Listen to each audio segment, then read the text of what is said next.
My name's Greg King. I'm been a PE teacher for 34 years and currently head teacher PDHP at Albury High School. It's my pleasure to be facilitator tonight.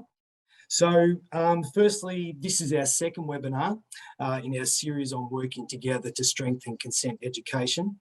Can I firstly acknowledge the traditional custodians of the various parts on which we are meeting today, various country, and pay our respects to elders, past, present and emerging, and extend that respect to Aboriginal and Torres Strait Islander peoples. So the housekeeping, we will be taking some regular breaks to answer your questions tonight. We'll be recording tonight's webinar and uploading it to both the P&C Federation and also the Department of Education websites. If you miss out on some part of tonight's presentation, then, or you know somebody who couldn't be here, please feel free to view the webinar at a later date. You might find that closed captions are on at the moment, or they will be, and feel free to turn those off if they're getting in the way. You can also view the recording of our first webinar, which was held in June this year. And at that webinar, we heard from PDHP advisor Renee West, and Renee's an expert in the field of PDHPE, and she talked about how consent is taught in age-appropriate ways in our schools. And also, of course, we had Gil as well, who did a presentation in relation to the department's commitment to improving consent education. I'd like to provide a little bit more background for this evening's webinar. So, as we just mentioned, this is the second webinar in a series on consent education. As some of you may be aware, the department signed a statement of intent on consent education with the heads of the Catholic and independent school sectors. The department and the P&C Federation have partnered to highlight the statement of intent, and that's aimed to engage parents and carers in genuine dialogue about consent education. As part of this, in term 4, the department will invite P&C members and other representative parent groups to participate in a survey. The purpose of the survey is to learn more about what parents understand about consent and also the kinds of supports parents would like to see. Both the Department of Education and the P&C Federation see this work as vital in supporting the collective effort to best help our young people build healthy and respectful relationships. This brings me to the topic of this evening's webinar and our valued guest. I have the privilege of introducing you to Associate Professor Dr. Melissa Kang. Dr. Kang is a medical practitioner, educator and researcher specialising in adolescent and youth health. For 23 years, Dr. Kang was the medical consultant behind the Dolly Doctor column in the popular teenage girls magazine Dolly, and some of you may remember that magazine. Dr. Kang has recently published 2 books for adolescents, co-authored with broadcaster and media personality Yumi Styles, one of which is called Welcome to Consent. Dr. Kang is here to speak to us about how we can support young people to navigate consent. As I mentioned before, Dr. Kang will take the time to answer some questions tonight. Please submit your questions using the Q&A function at the bottom of your Zoom screen, and we'll attempt to get to as many questions as possible. If you see a question that you would like to ask, rather than typing the question again into the Q&A, you can simply use the upvote option, which will move the most common questions to the top of the list. At this point, I'll hand it over to Dr. Kang to talk about the definition of consent. Thanks, Dr. Kang, and welcome. Thank you so much, and hello everybody. And before I launch into this presentation, I'd just like to let you know that I am speaking to you from my home on Gadigal land, which is a part of the Eora Nation in a part of Sydney, and I'm very privileged to live and work on Gadigal land and want to pay my respects to the traditional custodians of the land on which I live and work. So look, consent, and especially its relevance to adolescents who are discovering the world and becoming increasingly autonomous, is a really huge subject. And as a mother myself of 4 now young adults, I know that despite spending my career working with adolescents and their families and carers, it was really challenging when they were at that stage of life as well, but very exciting, an exciting time in the lives of families, parents and carers. So look, all I hope to do in this short webinar on this huge topic is nothing more than perhaps get us to all start having those conversations with our children, with our adolescents, and with the people in our lives, and to touch on these three general aims here. So what is consent? Well, the dictionary defines it in these two ways. It's permission to do something or an agreement between people, which sounds very simple, right? So it can be, yes, you can borrow my T-shirt, or no, I don't want you to, sorry. But here are some other examples. Can I borrow $10? Can I come to your place after school today? Is it all right if I check your temperature? How many times have you been asked that in the last 18 months? Or have you even been asked or just told, I'm going to check your temperature? May I give you a hug? Now, this looks a bit simple if we're thinking about our children, but this is a place where we might start to think about how consent can get tricky, even for younger children. And then, of course, something like this. Do you want to do stuff in my room? So we'll come back to these examples later when I sort of start to talk about breaking down how we start to have conversations with adolescent children about consent. And look, finally, in this first part, looking at definitions, I want to briefly discuss the legal definitions of consent. The information on this website, Youth Law Australia, is really incredibly helpful. I've used it and turned to it a lot over the years professionally. So I really, even though it's designed for the community, for young people, it's incredibly helpful. It sort of summarises the legislation in all the jurisdictions around Australia in a fairly, accessible and simple way. So it's useful for young people, but also for the whole community. And the other place that I recommend is the Shopfront Youth Legal Centre. It is it's actually a legal service for marginalised young people, but it has some really useful fact sheets for young people and adults, and it focuses just on the laws in New South Wales. So when we come to look at the legal definitions of consent, they're a little bit more narrow. The law is meant to make it easy, to be a bit more black and white. Well, of course, it's not really the case. And I'm not a lawyer, so that's obviously, I've got to state that up front. So this is my interpretation of the law, my understanding of the legislation in very simple terms. The legal definition of consent is free and voluntary agreement. So here are some of the examples where there are specific laws about consent as they apply to young people, particularly, at least in the area that we're talking about, health, education, consent, and, the consent that involves physical touch with other people. So we've got, consent to sexual acts, and that applies to adults as well, and those who are above the age of consent.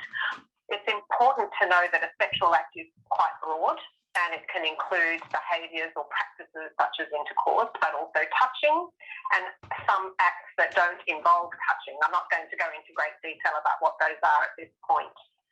And the other thing that happened earlier this year, in May in fact, was that the New South Wales government introduced what's called the affirmative model of consent.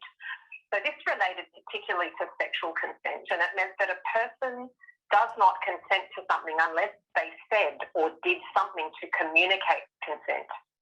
And the fact that an accused person might believe that the other person consented is not considered reasonable in a court of law unless the other person actually said or did something to ascertain consent or to give consent. So that's been a change in the legislation in New South Wales, which is also the case in a few of the other jurisdictions. Sexting is another area that's really relevant to adolescents. It's actually relatively common among young people. In our most recent national survey of high school students, they found that 1/3 of high school students, that's students in years 10 to 12, reported that they had recently sexted another person. And mostly that was with a romantic partner or perhaps with a friend. And more than half of the sample said that they had ever sexted in their lives. So sexting is considered quite legal if the people involved are 18 and over and they consent to it. But there are some legal protections against issues such as revenge porn. So that's another part of the law where you can't, share explicit images even if you're an adult without the other person's consent. If the people involved in sexting are under 18, there are various laws around possession of child pornography material. And again, I'm not going to go into great detail about that. Those two websites that I gave you in the earlier link go into this really well and really clearly if you'd like to look those up. Now, the age of consent, of course, is where we start to think perhaps more about our children and our adolescents. And it's also, I think, something that is taught well in schools. It's an easy one to teach in the sense that it's there in black and white. The age of consent is about the age of consent to engage in sexual activity, and that has a number of different meanings. And the laws vary between states and territories, but they're almost across Australia at the age of 16. And it's the age where it's considered legal to engage in sexual intercourse, which has specific definitions.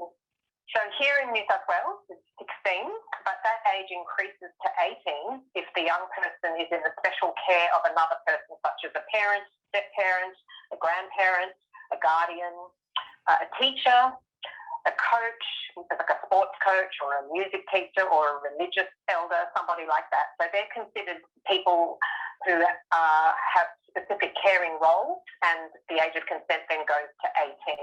So it's illegal if they engage in sexual intercourse with someone under 18 who's in their care. So these crimes carry various penalties depending on the age that the person is, if they're under 16, and to whom they're perpetrated. Now, in 2018, New South Wales introduced some new defences, which is the idea of having a similar age. So this was to recognise that there are young people under the age of 16 who engage in sexual activity that is completely consensual and considered developmentally, normal across the spectrum of sexual behaviour in this age group. So if there's 2 years or less age difference, it's a defence against it being a crime.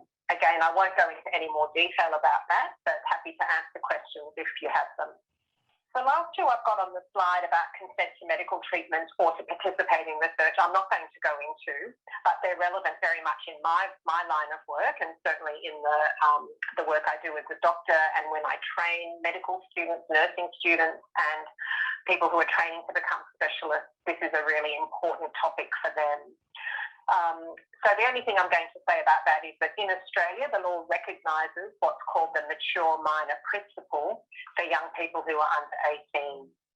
So that means that if you're a medical practitioner or a researcher doing health and medical research and you ascertain that the young person, even though they're under 18, has maturity and cognitive competence to give informed consent, then in fact they can do that without necessarily having to get parental or guardian consent. So that's often a bit of a grey area. That is a very long-standing and recognised law in Australia. All right, I'm going to stop there now because I think I've said enough about the definitions of consent, and just wanted to see if there are any questions at this point in time. Okay, Dr. Kang, there's a couple of questions just seeking some clarification.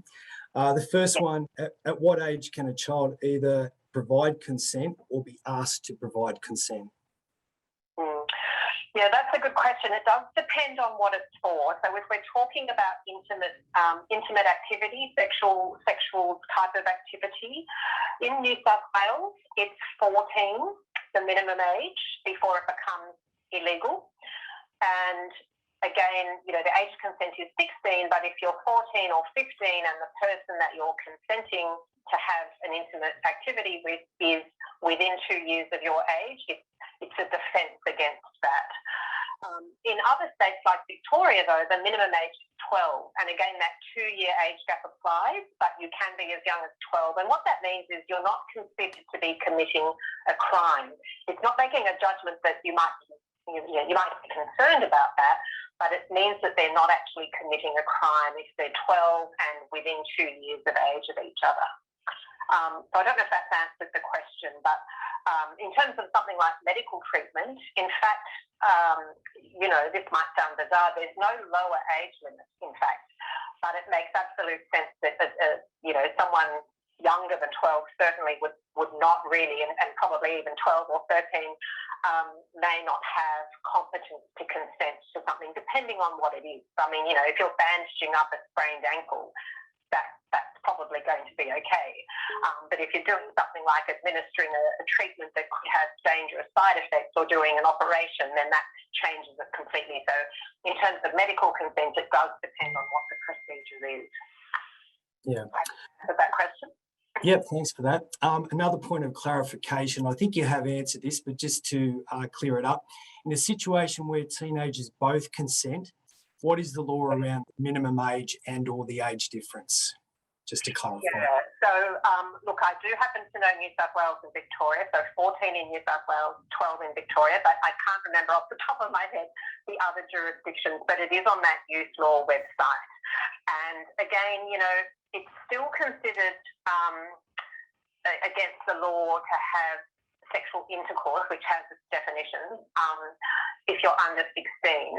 If the person is 16 and over who's having that sexual intercourse with you, then they are the ones committing a crime, not the young person themselves who's under 16. But there's this similar age recognition. So if you're 15 and 17, then there's a defence there. Yeah. I hope I've explained that okay for you. Yep. There was a question that just popped up in relation to why the laws aren't consistent across all states and territories, and is anything being done to address this? Oh, gosh. Well, you know, aren't we finding that at the moment in the pandemic with all the states and territories, you know, argy-bargying with each other? It's just the nature of being a federation that we have different laws. They are becoming more and more consistent finally. So I think the age of consent is now 16 in every jurisdiction except one where I think it's 17. But don't quote me on that, but I think that's correct. And this idea of having a similar age defence is also becoming more and more common across all the jurisdictions. But yes, it's because of our federation and the fact that we have state laws, and sometimes they get, you know, their Commonwealth laws that override them. It gets very confusing. Okay, thanks for that. Yeah, it's a difficult one. Dr. Kang, I'd like to invite you now to go into our session 2, which is about everyday situations in relation to consent. Great, thank you. So I'm just going back over that list that I showed you earlier. And let's consider each of these and how we would understand giving or receiving consent in these situations. So if someone says to you, can I borrow $10? Your answer might depend on who's asking you. You might want to know what they're going to use it for. You might want to know when they're going to repay you, and so on. But you might otherwise consider lending someone $10, not a high-risk activity. Okay, what about, can I come to your place after school today? So this might be, you know, 2 teenage kids, one of them asking their friend. Well, if you're the one giving the answer, it might depend on what else you wanted to do after school. Or you might want to know why your friend wants to come to your place or what it is they want to do. And that's going to depend on your familiarity, whether this is a common occurrence, and so on. Asking, is it all right if I check your temperature? Well, I think we've learned in the last 18 months not to question this, but I think we might in other circumstances. And whenever we get out of this very strange existence we're living in, maybe we'll never bat an eyelid again if someone wants to take our temperature, but maybe we will. And I imagine if this were after this, 2 years ago, we would have gone, why? What will that involve? Now, may I give you a hug? This is going to depend on who's asking, of course, but it might be someone very familiar to us who we usually give hugs to, but we might not want to, depending on our mood or some other circumstance personal to us on that day. And then with the final one, do you want to do stuff in my room? Well, all of the above considerations might come into play, but we also want to know, well, what does doing stuff mean? And that's where I'm going to come into describing consent in more detail. But an underlying consideration in all of these consent situations is about the existence of a power imbalance between the people involved. And I'm going to talk a bit more about that later. This is what I'm calling the golden rules of consent. And if you look up fact sheets about legislation, if you look up books about consent, if you look up teaching materials, they're basically all listed there in different ways. It's really important that all of these tick all the boxes all the time, really. a lot of the time we give and receive consent automatically because we know what we're talking about. Like,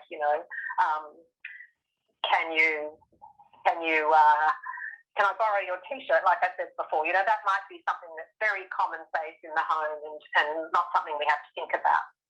But nevertheless, this is what we're doing. It's got to be voluntary. It's got to be freely given. So you can't have the person feeling like they're in a bit of a tight corner, that it's not completely voluntary and free. Consent has to be specific. And if we think about that example of, do you want to do stuff in my room? We've got to know what that means. We've got to know what doing stuff means. It has to be communicated, and usually the best way for this is for it to be verbally communicated with very clear language. But of course, as we all know, there are many situations, and certainly when you're an adolescent young person, maybe embarking on these early intimate or romantic relationships or encounters with somebody else, they don't necessarily have the language yet. They don't know the language to use. So that can become really tricky because consent has to be communicated. It can be communicated non-verbally as well. And obviously there are some people where verbal communication is not possible or difficult. So communication mostly occurs verbally, but we have to consider other forms of communication as well. There's this notion of enthusiastic consent. And what that means is it's got to be a yes, a really definite yes. I'm happy to do that. I want to do that. Yes, that's okay. That's absolutely fine. So something that's a bit half-hearted, a bit uncertain, is not considered enthusiastic. And then the next 2 points are kind of opposites of each other. So it's got to be active. It's a negotiation that continues. It doesn't just say, oh, yes, you can borrow my T-shirt, and then have the person assume that it's okay to borrow it tomorrow and the next day and the next day. It's an ongoing process. And certainly when you're starting to get into the terrain of intimate contact with another person, it's got to be an ongoing active negotiation, particularly when you're unfamiliar with the behaviour or you're unfamiliar with the person. And the other thing about consent that's really critical and that I really want young people to understand is that you can change your mind. You can withdraw consent at any time. I say this when I'm examining a patient in my consulting room. If I need to do something that's a little bit difficult or, uncomfortable in terms of needing to examine them with them removing some of their clothes, I always reassure them that they can change their mind at any time. I can stop what I'm doing. The same occurs in the research domain. You can withdraw from a research project at any time, no questions asked. You're completely free to do that. So consent in everyday situations should really be the same as that as well. I just want to talk about what I'm calling the 2 pillars of consent. These are the kind of underpinning principles or concepts that everything we know about consent rests upon. So the first, of course, is respect, and the other one is bodily autonomy. That's a dictionary definition of respect. It looks at somebody's feelings, but also their rights. And of course, sometimes it gets tricky. Sometimes 2 people have different feelings about something, or they want something that's a little bit different, and it's quite hard to find that middle ground. But we also have to consider the person's right, and that's where bodily autonomy comes in. So you might have, a couple of adolescents. One wants to do something, the other one isn't sure, but they care about the other person, so they don't want to hurt their feelings. So you think about the feelings involved. What then has to help make the decision is that you have the right at all times to say what happens to your body, by whom and when. And so that overrides really the other considerations. So bodily autonomy is something that we are born with. So even a newborn baby it's obviously completely dependent on its parents and carer, but it nevertheless has bodily autonomy to the extent that we have laws in Australia that protects that newborn baby from being hurt by a parent or carer or by anybody else. So that's what I mean by bodily autonomy. And obviously as a young person grows up, their bodily autonomy becomes more and more autonomous and they become better able to take control of it themselves. In summary, really quickly, puberty brings a lot of changes, which create a lot of challenges for us as parents and carers, I think, and teachers as well in the classroom. We have to recognise that even children, newborn babies and young children also have the right to bodily autonomy. Even if they have a physical disability or an intellectual disability, they nevertheless still have that basic right. That sometimes we need to think about how to protect that bodily autonomy by having, protections for people who are too immature to be able to fully understand their right to bodily autonomy. But once they hit puberty, a whole lot of stuff happens very, very quickly. And if you're a parent or carer of an adolescent, no doubt you're experiencing this right now. So we know, first of all, there's a huge amount of growth. It's the second fastest growth period in the lifespan outside of the womb. So you're massively tall, gain weight, your body shape changes, your internal organs change, massive changes in a really very short time, anywhere between maybe 2 and 5 or 6 years. So it's a very short time that this massive growth occurs. The other thing that happens is in the brain. In fact, that's kind of where most of it happens. And what that means is a whole lot of things. It includes things like risk-taking, sensation-seeking, but also really rapidly increasing cognitive abilities, intellectual capacity. And that's in fact why, for example, in the area that I work in medicine and health, the law recognises this mature minor principle, because in fact the law recognises, and we know from the studies on neuroscience, that someone as young as 14 often, sometimes even younger, sometimes maybe 15, they actually have the intellectual capacity to understand the future, the effect of treatment up to a point. So we recognise that. But then there are these other things like their emotions and the fact that during puberty there's a lot of mood swings and new experiences of emotion, including we see a lot of depression and anxiety. That's where it starts to hit during puberty. So there's stuff going on in the brain that also changes brain chemistry and the way the adolescent experiences their emotions. And of course, it depends a whole lot on where you live, where you grow, the family and the community that you're from, because there are a whole lot of changing social and cultural expectations. It might be around chores at home. It might be around babysitting younger siblings. It may be about going out and getting a job. It may be about being able to be organised enough to do your homework every night and bring your work in and your consent forms to school. These kinds of expectations that we start to have of adolescents once they reach this increased cognitive maturity. So all of these together lead to a whole lot of change in behaviour, some of which is about taking risks, and most risk-taking in adolescence has a healthy, it is healthy up to a point. It's healthy for adolescents to want to experiment and take risks because they need to do that in order to become fully independent and fully adult.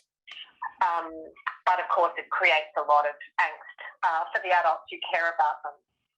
So thinking about all these changes then, how do we think about addressing consent and teaching young people about consent, particularly in this stage of life when a whole lot of changes are happening?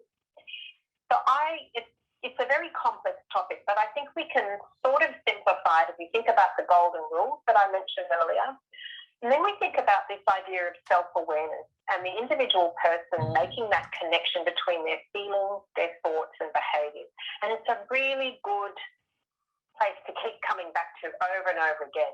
Now, this cycle of feelings, thoughts and behaviours is actually the basis of pretty much all the therapies that that happen. So if you're a counsellor practicing cognitive behaviour therapy or a therapist doing psychotherapy or other forms of therapy, they're all a little bit different, but they hinge around this idea of the individual recognising their emotions and the impact those emotions have on their thoughts and then their actions. So we can teach our children from a young age, go, how do you feel right now? Oh, I feel excited, I'm nervous, I'm really curious. That's a common one in adolescence. I'm really curious about, children are curious as well, of course. But also understanding some of these more difficult emotions, like I'm feeling a bit pressured or I'm feeling really uncertain about this. And of course, feeling anxious or nervous or stressed is quite common in young people, particularly at the moment, living through this pandemic. We teach our children to understand what they're feeling, to name the feeling, and then go, okay, well, what's that feeling making me think? So I feel really excited. This is what I want to do. Or I feel a bit unsure, but I think I'd like to try this. I think that's what my gut is telling me.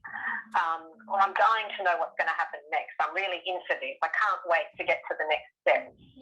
Or perhaps they're thinking, well, I'm feeling a bit pressured, a bit like I really want to fit in. That's the thought that's behind this feeling of uncertainty. Or perhaps they're really certain, no, this is not for me. This goes against what I believe, what I've been taught to believe, or my values. So linking the feeling with the thought is a really good activity to teach our children from a very young age as well, so that by the time they get into the tricky years of adolescence, they've got a little bit of this behind them. So if we can think about our feelings, particularly those gut feelings that are saying, yeah, I think I really want to do this, or I'm really not sure about this. And that's saying, well, that's telling me that I'm not ready yet. What do I do next? Do I need any more information? Do I actually need to know what's involved? And you know, an example that always comes to mind for me is going to a theme park, because I'm really scared of roller coasters and those things that make your stomach come out of your throat. So I need to know. I think many years ago I took my children to Disneyland, I think it was, and you know, I was terrified of the roller coasters. They said, "Oh no, Mum, it's like this." So I got a sense of what it involved. Can I change my mind? If I start something, can I change my mind? So you've kind of got to plan the action a little bit ahead by understanding what your feelings and your thoughts are telling you. You need to ask yourself, if you're with another person, well, can they change their mind? Are they free also to give and withdraw consent? Am I making a free choice here? Or are there some parts of this that I want to do and other parts that I don't want to do? So again, making those connections. So once we've figured all that out, we have to find the language to communicate. We have to understand what yes looks like, what no looks like, and what, I don't know, I'm not too sure looks like. So in terms of trying to understand communication and how that works between, let's say, two people, but it could be more than two people, we have this thing called ask, listen, observe.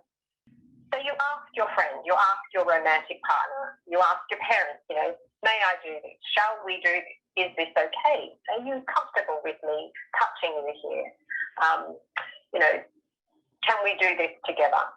And then you listen to their response, which if it's verbal, it might be you want to hear a very strong yes, preferably. But what if they just go, oh, whatever?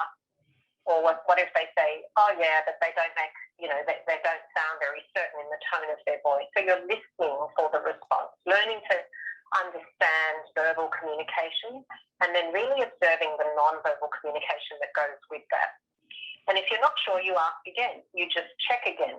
And this, again, is something we can teach our children from a very young age, really as soon as they can talk, because it applies in so many everyday situations. So it's something we can get practice at and teach them to practice that before they reach those tricky adolescent years. Okay, and I wanted to talk about power very, very briefly. So as I mentioned, the law recognises that people in a position of power, the age of consent goes up to 18, so till the person is an adult. And so that's about, adults having power over young people. And that can be obviously a parent or a carer or a guardian, but it's also a teacher, a sports coach. Certainly it's someone like me as a doctor. When I'm talking to an adolescent in my consulting room, I'm very aware of the power difference and wanting to make sure that, they understand everything that's going to happen, or that I'm listening to everything they're asking. It applies in the counselling room. It applies if you're a boss and you're, an employee working for a manager. So these are the structural and institutional powers that we as adults tend to have. But there's also social power. So there's also the kids that want to fit in at school, that they want to not feel like they're an outsider. They want to do what the popular kids are doing. So there's a bit of social power that happens. Well, I'm sure there's a lot, and the teachers in the audience will know this in the playground when they see this happening. There's also, obviously, and we've seen a lot of that early this year, the issue of gender and the fact that, in a kind of patriarchal society, men, and certainly men from a dominant sort of cultural background, do have more power over women, generally speaking. So we just have to also be aware of that. And that's something that, you know, our male children, our boys and our sons, you know, just inherently because of society, they're going to have in general more power over our daughters. So that's something to be aware of as a parent as well. Obviously, we'd like to have an ideal world where that's not the case, and we're all working towards that. But it's still the case now, and I certainly see that all the time when I talk to young people, that there is still this sort of double standard certainly when it comes to anything to do with sexuality. Okay, I'll take a pause there and see if there are any questions. Thanks, Dr. Kang. I should point out at this stage, we put it into the chat space that we had over 60 questions come in that were pre-submitted. So we have a number of people that are in the forum tonight who no doubt would have submitted some of these questions. So I'd like to raise them as well as we go. So the first one, Dr. Kang, is how can I make consent conversation, age and gender appropriate for a 6 and an 8-year-old? Well, look, I think obviously consent in 6 and 8-year-olds is absolutely not about sex at all, but it can be about touch.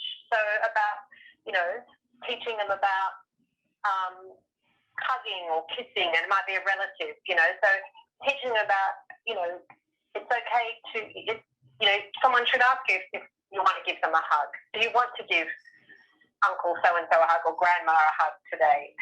So you can start to have those conversations when they're quite young. It might not have to do with physical touch. It might be, as I said earlier, about lending somebody a toy or sharing something. So you can start to still put those principles into place around understanding the specificity of consent, what's being asked, understanding what you feel about that. Do you feel completely fine and happy to lend your brother your toy or somebody your t-shirt or whatever it might be, or about giving somebody a hug or even, you know, going to have a haircut and ask how they feel about that. So I think you can put those principles into play even from a very young age by applying them to all sorts of situations.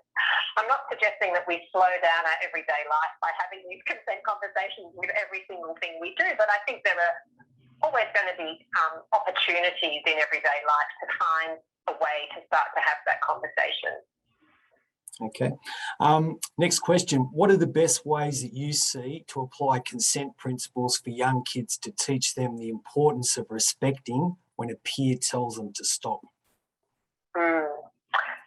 Yeah, look, it's a really tough one because, you know, the peer group is really so powerful. And I think if we all think back to our own adolescence, I certainly cringe at times. I think, you know, that need to feel like you're accepted or that you're not a complete loser or whatever it might be, or just, you know, just because you might really admire certain peers that you kind of look up to and you want to emulate them. So there is this kind of social power that happens.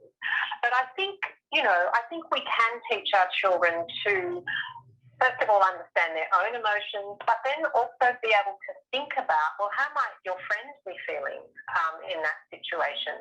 So we can kind of have hypothetical conversations with them about a situation, a scenario. How would you feel if that happened to you? How do you think your friend feels about what's going on?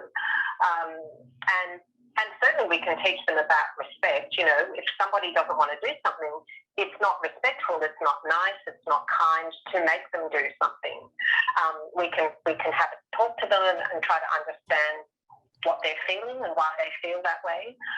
So it's about, again, applying those very basic principles in those everyday conversations with our children, and then getting them to think about this happening to a friend.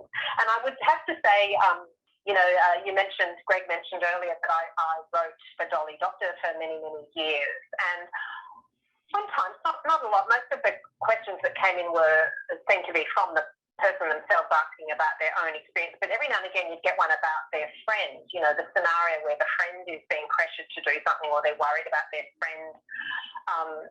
So I think certainly children and adolescents have a huge capacity to empathise with their peers, and I think we draw on that, innate empathy that they have and train them into that to be able to think about how another person might be feeling and, learning to respect how other people feel. And if it's, so you start with their close friends that they care about, but then you apply that across the peer group as well and say, well, you might not be really good friends with so-and-so over, in your class, but, you don't know them very well. I wonder what's going on for them that they had trouble saying yes or trouble saying no.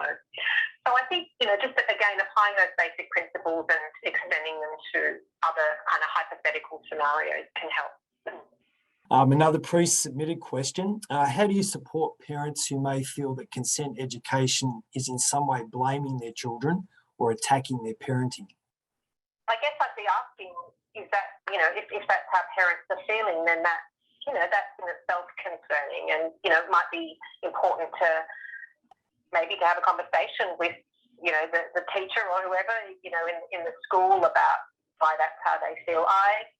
My experience of talking to school teachers, parents, which I've done quite a bit over the years, and certainly this year I have, is that there's really a genuine wish to bring parents and teachers and students together to start to have some of these difficult conversations rather than blaming anybody in particular. Having said that, I think that if we think about society as a whole, I do think that teenagers, particularly that middle stage of adolescence, the kind of 15 and 16-year-olds who are more likely to be undertaking risks to their health, which is, as I said earlier, mostly natural and is healthy up to a point. They do get some negative press. They are challenging. So I think perhaps there's a bit of a sense in the adult world, I'm not saying anyone here and certainly not me, but I think out there in the world in general, there's this sense that adolescents are a bit reckless and it's kind of they should be taking more responsibility. But I think it's up to us as adults to nurture that in them, because I do think I work with very marginalised, disadvantaged young people, and every single one of them has a lot of resilience and a lot of goodness in them. It's just about, being able to touch that part of them and work with that. So I think that if parents are feeling blamed in some way or that their children are being blamed, it's important to have those conversations with the people involved. I think that would be my simple answer. We've had a few questions come through in relation to what's done in terms of consent in the school setting from an education point of view. And the questions in both the Q&A and also, as I said, some of the pre-submitted ones have probably been answered in our first webinar that was held back in June. So I can tell everyone now that we certainly do cover consent education in each of the stages at school. But one of the questions specifically asks about the sexting issue within schools and why schools would need to address this and why it's not considered just to be a parental issue. Yes, that's right. I think if I'm not mistaken, that there's quite a lot of information, and also it can be posted after this webinar as well in answer to some of those questions. And I'm also very happy after this webinar if there's any topics that have not been answered or we haven't had time to get there, I'm very happy to write some responses as well and give them to you to distribute if that's helpful. Yeah, no, that'd be great. Another question from the Q&A, do parents have a say in young people's consent? I guess if you're talking about in terms of their intimate relationships, it's tricky, isn't it? Because I certainly meet young people where, they come and they might be telling me that their parents don't approve or don't want them to engage in, even just to go out on dates, for example. I see plenty of young people where that's the case, and certainly anything that's more intimate than that is not approved of. I think what we know from research, many decades now of research, is that a couple of things protect young people from engaging in anything unhealthy. So we know that young people mostly do absorb the values that they're brought up with. They might go through a period of being a little bit rebellious or appear to challenge those, and that's considered, we do consider that healthy to not to challenge, but to question things. That's what their brains are doing, and they're finding their way in the world and their place in the world. If there's a genuine, complete disagreement, though, between what a parent wants and agrees to in relation to, say, going out on a date or getting intimate with somebody, and what the young person wants, the law would recognise that young people, as they mature through adolescence, they come into their own, if you like. They do have that right, that sort of basic right to say what happens to their body and doesn't happen to it. And that's where that age of consent of 16 comes in. So certainly if you're 16, that would be the case. And then those younger ages. If you're talking about healthcare, which I get asked a lot, medical care and consent, again, it very much depends on what it is that's going on. So young people have the right to confidential healthcare, and they have the right to consent to treatment as long as it meets a whole lot of they're not really strict criteria, but check boxes that you go through in terms of assessing whether they're mature and competent, whether they fully understand what's going on, what the treatment involves. Then they do have that legal right as well. So that's a short answer to a very complex question, I think, and I'm happy again to put that in some writing, in some written material afterwards, if people would like more explanation of that. Absolutely. A question from the Q&A. For the young person or a friend who hears of an incident, where can they go or who do they talk to? And this could be at school as well. What does this process look like, and will their privacy be protected? And specifically, if they are not ready to disclose to their parents. So really good question. Would it be all right because I'm talking about that a bit later in this presentation, would it be all right if I answer that when I get to that point in the slides, because I do talk about that. That's a really important question. Looking out for your friends and not knowing what to do. Yeah. Absolutely. A lot of people in the Q&A saying that they're liking the great definitions for respect and autonomy. So that's good feedback. I didn't write those definitions there, but yes, that's very much the underpinning, pillars of consent is those two things. Yep. And again, just backed up what was said earlier, the first webinar had lots of those questions answered by Renee West in relation to what happens in the school setting from an education point of view for each of the stages. So right through from kindergarten through to year 10. And including also the Life Ready course in year 11 and or 12. So I think at this stage, Dr. Kang, we'll move on to your final session. What parents and carers can do. Again, this is really condensing, very complex. It takes our whole life, doesn't it? Certainly me as a parent to figure all of this out. But here are some tips, I guess. I always say to everybody, not just parents and carers, but I say this to medical students, to doctors, to health professionals, to researchers. It's really important to figure out your own comfort zone when it comes to talking about tricky topics.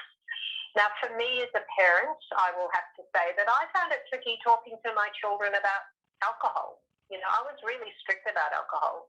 I also found it difficult, believe it or not, given I do this for a living, talking to them about sex. It is difficult. You've got to figure out how comfortable you are and what your values are, whether you have a bottom line, I do not tolerate this, or, I'm happy to have a conversation about this. Let's figure that out where you sit with that first. That's really important. Then I think we can look out all the time for messages that convey attitude. So plenty of stuff in the news, on social media, stuff that kids might come home and say they heard at school. Just stuff that's all around us that convey messages. There might be messages that are sexist or that are really, they might be attitudes that we really admire. Someone showing great leadership or great empathy. But they might be attitudes we don't particularly like. So we look out for those and we can use those to start conversation. What do you think about that? It's always really good to have a conversation that's outside of two of you, looking at an external scenario to have a conversation about. I also like to say, let's role model respectful communication. So how do we communicate with the other adults in the house, if there are any? How do we communicate with our own children? We listen to them communicating with each other, with their siblings, and we sort of say, let's make sure that we talk in a respectful way and provide that role model for them. And then practice asking for and giving consent, like I went over earlier, all those different examples that happen every day where we can actually put that into practice with our children. So more things that parents and carers can do. Starting conversations about sex early, and I don't mean, sexual intercourse. I mean touching and intimacy and, feeling nice. It's like when if your child likes you to sort of tickle their back, that feels nice. So we can start to talk about when touch feels nice, and as you grow up, it starts to feel different. At the end of this presentation, I've got a whole list of resources, and I'll point out one that's particularly good about how to start having those conversations. What we call anticipatory guidance in the field of adolescent health, it's about knowing and because we've all been through adolescence ourselves, we kind of all probably can remember the kinds of things we thought about and that we dwelt upon, that we daydreamed about, and also some of the really tricky stuff that we had. So we can anticipate that with them. You're going to want to go to more parties. You're going to want to go out with your friends. You're going to maybe want to start doing adult things. Here are the things that I think, I'd be concerned about. Let's have a talk about them. I think it's good for parents to, and some of you have asked this already, their rights to healthcare and to health. So in an ideal world, and I certainly, when I train medical students and in the practice where I work in, really looking out for who in their family. It might not be a parent or carer, it might be some other relative, or it might be the parent of a friend, but who are their support people? I work with young people who are homeless, so a lot of the time it's not a parent who is their main support, but we always try to identify the adults in their lives that care about them. But nevertheless, they do have the legal right to their own health care as well and to get help. So that brings me to the safety network. And one thing I did with my children when they were sort of early high school age was we made a list of the people, the adults in their lives that they could talk to if they ever got into trouble. And they either couldn't reach me or their father, or if they didn't want to. And we made a list, and they were mainly grandparents, aunties and uncles, but also a couple of family friends. And what I did was I typed out those names and phone numbers into a little wallet-sized card and gave it to them to keep in their bus pass holder. I don't know, but those things don't exist anymore. They all have phones. They put them into their phone contacts. But I think that, the saying that it takes a village to raise a child was certainly true with my children, and I'm sure it's true for all of us, particularly when they get to adolescence and they start, going out into the world on their own, catching public transport to school on their own, all those sorts of things, going out with their friends after school to the shops. They start doing things on their own. It's about figuring out with them who their safety network is. So that's another thing I think that parents and carers can do as well. I do get asked a lot of the time, this talk is not specifically about this, but it's relevant. Just to say that there have been some studies that have looked at the age that people first experience sexual intercourse. So we're talking, full-blown sexual intercourse. And in every single country in the world, on all the continents where they had data, and it was available in all the continents in about 200 countries, it occurs in that second decade of life, usually in the second half of the teenage years. So I think it would be fair to say that it is a natural phenomenon for most humans to experience and to want to experience this during that teenage decade, usually in the second half. We know that in Australia, when adolescents finish school, so when they're in year 12 about to finish school, about half of them have experienced intercourse. So that means half of them haven't. Okay, but the majority have had some kind of intimate contact with another peer who's a romantic interest. So they have a wide range of interest in and experiences of intimacy, basically. We also know from many, many decades of research that there's diversity of attractions and identities amongst young people. There always have been. What's been different is that they've mostly been in the closet until more recent decades, and now it's easier for people with diverse sexualities and genders to be more open.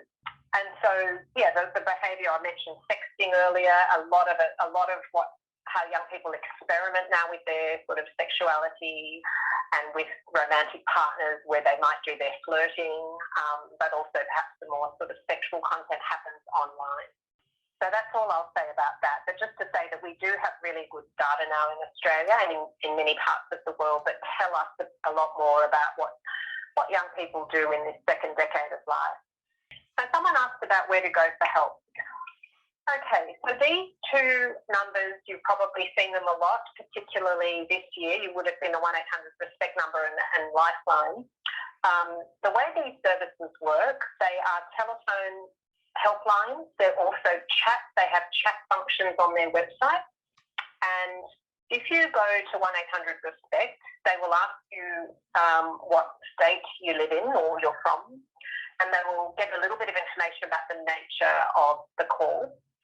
And if it's something where it would be good to link you up with a service, such as perhaps a sexual assault service or a counselling service, they will then be able to access the directory and they give you contact with other services that you can then either go and see in person or have more direct involvement with. But they also do some over the phone or online chatting kind of counselling as well, depending on the situation. And Kids Helpline works in the same way. So they will talk to you live and in real time or chat to you. And with Kids Helpline, because it's sort of 12 to 25, if you're younger, they'll probably just keep chatting to you on the phone rather than referring you to another service. So those are two really important immediate places to get help. Other places, of course, are school counsellors, teachers, GPs, doctors, parents and carers and family members. And this was something that, again, when I was talking to my own children about the safety network, looking at the kinds of services that they might think about accessing as well. I'll also answer the question about what if a friend is in trouble or you're worried about somebody. I talk about this thing called the bottom line when it comes to safety. So if you have a friend who's confided something in you or you're worried about them and you think that they are in imminent danger or that they're really under a lot of threat, so they might be suicidal or they might be anorexic or they might be being abused. To me, that's sort of what I call, that's the bottom line. If you've crossed that line, I need to do something about it, even if it makes my friend very angry. So I'm going to tell an adult. So this is the kind of advice I give to young people. I used to write this in the answers to Dolly Doctor as well. So there are certain lines that people cross where you go, no, this is not an okay situation, and I do think it's okay. So I'll say to a young person, look, this sounds really serious. I think you need to tell either your parent or your friend's parent, or let them know that you have to tell somebody. And then, of course, there's a whole lot of grey area where perhaps, you don't need to immediately do something about it, but you really want them to get help and it's out of your depth because you're a young person as well. And that's where, depending on your confidence, perhaps your maturity, I still encourage particularly, younger adolescents to actually tell a parent because it's all about keeping the young people safe and making sure that they're getting the support that they need. If they're a bit older, 16, 17 perhaps, or maybe even a mature 15-year-old, they might want to be able to, they confide in each other all the time, so they might try to see if they can help. But they might become a point where they just feel like they're a bit out of their depth as well. And we can have these conversations with our children about this kind of scenario happening and how they might handle it. So that's a very general answer to that question. But again, I'm happy afterwards to write a bit more about this. So look, just some resources. So as Greg said at the beginning, Yuli and I wrote a book called Welcome to Consent, which we actually started researching, it'll be nearly 3 years ago now. And it happened to get published this year in the thick of all the consent stuff that was going on. That was just sheer coincidence. We both put a huge amount of work into it. It's been very thoroughly researched and been endorsed by quite a lot of sort of people who are experts So it is something that I'm not shy to recommend as a resource. There are other books for teenagers about consent as well, which I actually, there is one that I can't remember, I should have put on the list. I'm happy to make a fuller list for you. For younger children, there are also plenty, and this one came out this year, How to Say Hello. It's for quite young children. And Sophie B has written a few books for young children around these issues of consent and communication. The resource I mentioned earlier that's really good at helping parents and adults learn how to have conversations with young children as well as adolescents about sex and intimacy is Talk Soon, Talk Often. So there's a link to that resource there. And then websites which are really good for young people, but also I think good for parents as well. I go to these all the time myself. Reach Out, you might have heard of, is a mental health online service, but it's actually really broad and has a lot of really excellent information about a whole range of issues like friendship, like HSC stress. And this year, because of the stuff that came out around consent, it's got a section about consent and how to talk to your teenager about consent. So it's got a section for parents and schools as well. A website called Rosie is really targeting girls and women about relationships and consent. I would say it's more for kind of your older adolescents and young adults, but it's got some good information on there, and it's got good resources for teachers as well. Youth Law and Shopfront I've already mentioned, and the Shopfront fact sheets, the ones I've referred to, are the ones on age of consent and cybercrime. I don't know if you're familiar with Raising Children Network. It's been around for a long time, and I've contributed to some of their information over the years. They have a lot of information for parents on all sorts of things. Consent or sexual development is only a tiny, tiny part of it. But they did develop a new fact sheet this year on consent, which was actually written by Jenny Walsh, who wrote Talk Soon, Talk Often. So she's a real expert in this area, and she was a teacher herself, and she's a parent as well, and a sex educator. So they have a lot of other information on the Raising Children Network. And then Planet Puberty's just come out this year, produced by Family Planning New South Wales. It's not specifically about consent, but it has got a lot. It's about puberty, and it's for parents of children with disabilities or autism. You know, because it talks about puberty, it also it talks about and addresses issues around sexual behaviours and sexuality. So I think that's really it's a very attractive website, and it's also got a podcast associated with it. So that's a good one to check out as well. And I think that could be the end. Oh, I just wanted to say thank you to the publisher of our book, Welcome to Consent, for letting me put the images on this presentation. They're actually copyrighted to Jennifer Latham, who's the gorgeous artist who has illustrated our two books so far that have been published. She's quite a young person herself, who's a really talented illustrator. So I had permission to put those images on the presentation. And I really want to thank the New South Wales P&C Federation and the New South Wales Department of Education for inviting me to present to you tonight. It's been a real privilege. It's a topic that's very, very dear to my heart. And it's been a real pleasure to talk with you. So the last part, I think, is just, again, if there are any questions, very happy to answer them. As you've said, a lot of the questions that have been asked both in the Q&A and also some of the pre-submitted questions, you'll be able to go over in the next few days and get some answers down for us, and they will go up onto the website.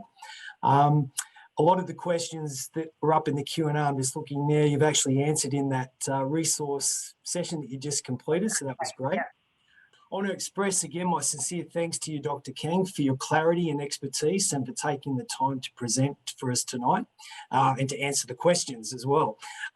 Any questions, as I said, that we didn't address tonight will be answered later and made available soon on the P&C webpage, along with the recording of this webinar. They'll also be available on the department's webpage and on our parents and carers section under wellbeing. And remember, you can also find the recording for our previous webinar on these sites as well.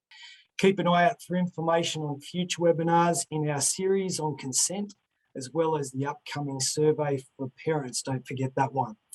So thanks again, Dr. Kang, and thanks everybody for tuning in tonight. Please stay safe, and I hope you have a great rest of your week.